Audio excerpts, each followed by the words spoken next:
Hi, everyone. It's Margaret Manning here. Welcome to 60 and Me. Thank you so much for being here this morning. I'm glad that you've taken the time to join us. And hopefully, we're going to be talking about something today that I think is going to have an impact on many women in our community. It's one that I waited quite a while to record. It's a video and a conversation about something very personal to me, and I think that in sharing it, I may be able to help others. If one thing has become very clear to me over the years with 60 and Me, 5 years now, it's that we women are unique and wonderfully complex, and our lives have unfolded in ways that we didn't always expect, and that there have been things that have happened to us that have really impacted us. And it's nice to be able to share something of my life with you, and hope that you hear it in the right spirit that it's being presented. And also thank you for listening. Now, first of all, though, my tea. I always have to have a cup of tea. I've got this morning one that a family member was sent to me from Russia, and I love this one. I get these teas that I have no idea what they are, but I love the box. Okay, so it's a black tea. It's a Ceylon tea, but it's got this fruit in it called soursop. That's how it's spelt, and it's apparently a flower that grows on an evergreen tree in the Caribbean and different parts in the Americas. Some of you women down in South America might know about it, but anyway, it's a really nice tea. It's unusual. It's something different, and I'm drinking it in my little blue mug. But anyway, I hope you've got a cup of tea or coffee. You might just need the coffee this morning, though, because this is a tough story. So, first thing, I guess I can say that sitting here with a cup of green tea reminded me of where this story begins. It was about 10 years ago. I was living in Seattle. I had recently divorced, and I had decided to leave my job at Microsoft. I actually went back, but I did take some time off.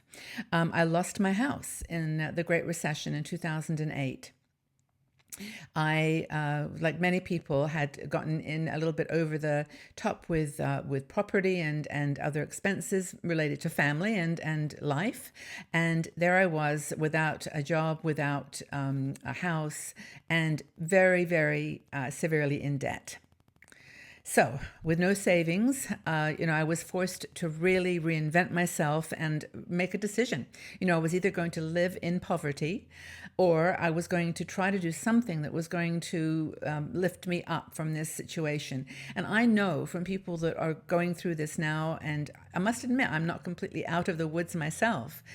We think that it's never going to end and that there is no option, but there is. And I turned my life around to a great extent. And even though the story is a little bit complicated, I want to share with you kind of what I did and how I approached my debt, and in ways that were that kept me sane, and also cleared a lot of my expenses and my debt. I'm not a financial professional, so everything I speak to you here about is from my heart, and it's from my own personal life experience. I'm not offering any advice. I'm just saying this is what I did, and maybe if you can, learn, or you can be inspired by what I went through, that would be great. So, I think the first thing that's most important, and for me too, was just do it. Just confront the reality of your situation. Admit that you made mistakes, and admit that you made some serious mistakes. But don't hold on to that regret and make it hurt you and go deep inside. You may feel guilty, you may feel embarrassed, you may feel all these very negative emotions that are pretty hard to handle. Emotions like that are very deep. And for me particularly, they go back to my childhood.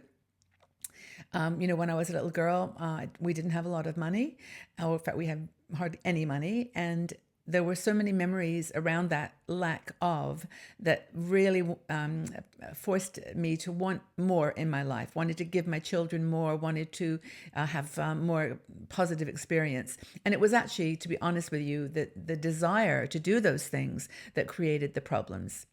When I look back how I spent my money in those times before 2008, yes, of course, a lot of it was bringing dreams to fruition. I started a small shop that I always wanted to do.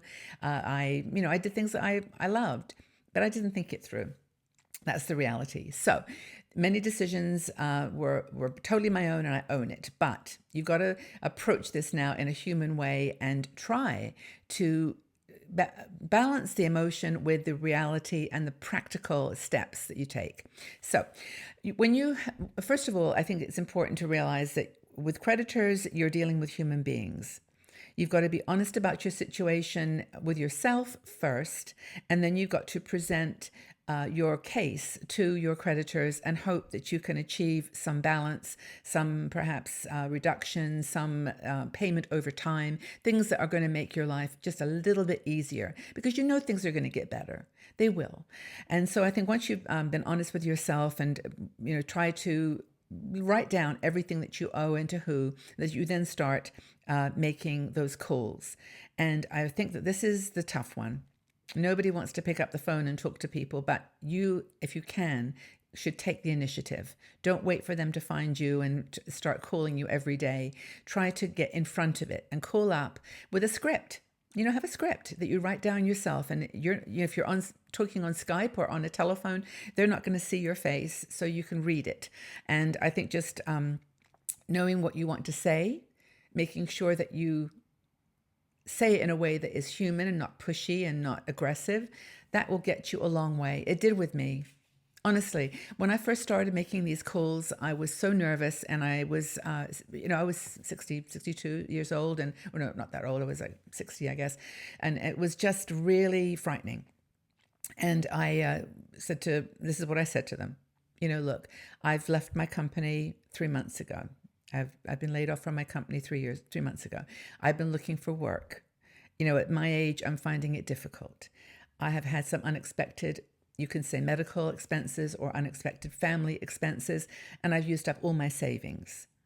I'm thinking about talking with a bankruptcy attorney, but I thought I would talk to you first and say something like, and I'm hoping that together we can find a solution to this. Now, this sounds so artificial in some ways, but these are people that you're talking to. They're mothers, they're husbands, they're men, they're women. They're people that they get these conversations all day long. So if there's flexibility, you have to ask for it in a way that's going to touch them. And I'm not saying touch them like emotionally, but touch them in a way that they see you want to help. That you're trying to meet halfway. Another thing to do, so word of warning, is don't lie. Don't lie about your situation, about the reality. Just be honest with people, and they will respect that. And remember, a lot of conversations now it's computerized. Everything's recorded. So you, if you ever in the future wanted to go back and say, well, I said this or you said that, they can check the recording. It's the reality of our world. And, I think another secret is to not be over emotional. I mean, I must admit, I was in tears a couple of times on the phone with people, and I let them know that, I just, excuse me, and this is very hard for me. It's very emotional, and they get it. But don't forget, they are talking to people like you all day. They're being yelled at, they're being screamed at, they're being blamed, they're being, they hear these horrible stories, hysterical crying, and they have had to build some defenses. And this is why they do seem like a little robotic at times. But they're human beings. So be the exception. Be the person that's emotional but also structured and is willing to make some concessions and has thought about it, and is owning the situation. Don't put emotional pressure on them. Just say, I definitely understand your bank, your company's policy. I totally understand that you are here to collect this money that I owe you, and I owe it to you. I own that. But losing my job at this age was very difficult, and it's really, and I said this often, it's really in both our interests to figure this out. I would love to pay this off before I die, right? I mean, I know that does sound a bit dramatic, but it's true. I mean, they know if you're in your 60s or 50s and 60s, that you are working in a more narrow world, that you've got to get things done more quickly.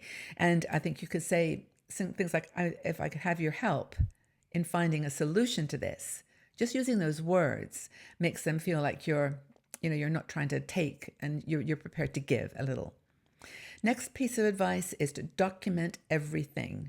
And I mean everything.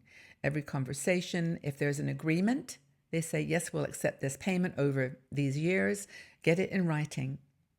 And if they don't send it to you in writing, call them back and say, I would really like to have this in writing because I need it for my own sense of well-being, that I have talked to you and we've come up with this agreement.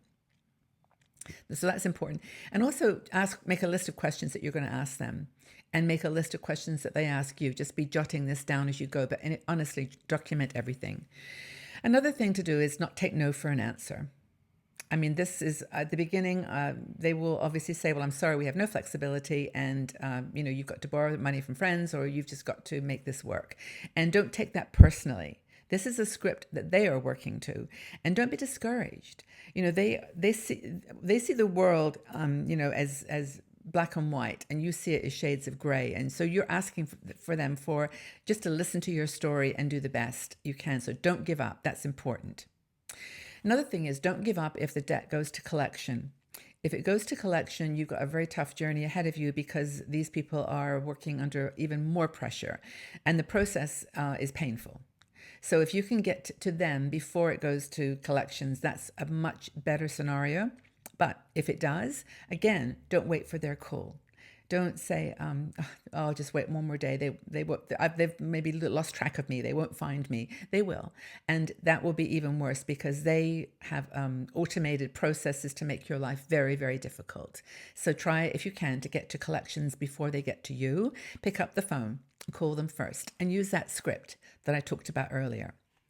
And so anyway, the other thing I mentioned, the last one is, as I said earlier, get everything in writing, but also get any agreement clearly written out in English or whatever your language is. But the point is, like, you can say, there's a big difference between them saying, we may be able to work out a payment plan, and we will be able to make a payment plan. And this actually did happen to me once. And fortunately, I did get everything in writing later. But at the time, I could have sworn they said something and they didn't, or they said they didn't.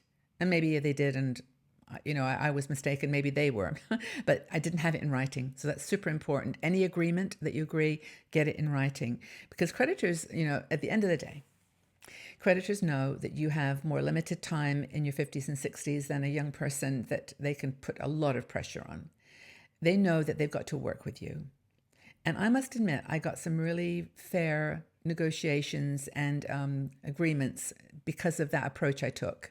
It was so hard, I cannot tell you. And I know you're sitting here watching me thinking, gosh, did Margaret really go through all of this? And the answer is yes, I did.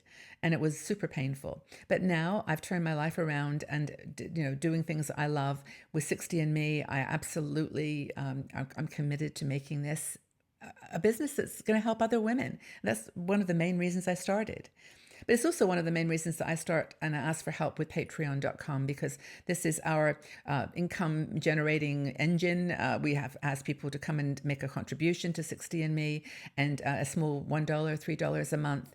And that is a way that we can keep 60andMe going, because I don't have a lot of savings. I've mentioned it this to you before, and I'm being totally honest when I say that our Patreon community is helping a great deal to keep 60andMe going. So if you have a similar desire, patreon.com/60andMe. But the real reason for this video was to share with you how I dealt with my creditors and my situation years ago, and how I turned my life around by doing some of the things I've just mentioned. So hope it was useful, inspirational, helpful. Leave your comments below. Tell me, what advice would you give to a friend who is struggling with debt in their 50s or 60s or 70s? What advice would you give? And I really do appreciate you listening. I do appreciate your support on a personal level. It means a lot to me. And I do hope this has been useful for you. Take very good care, everybody. Take very good care. We'll speak soon.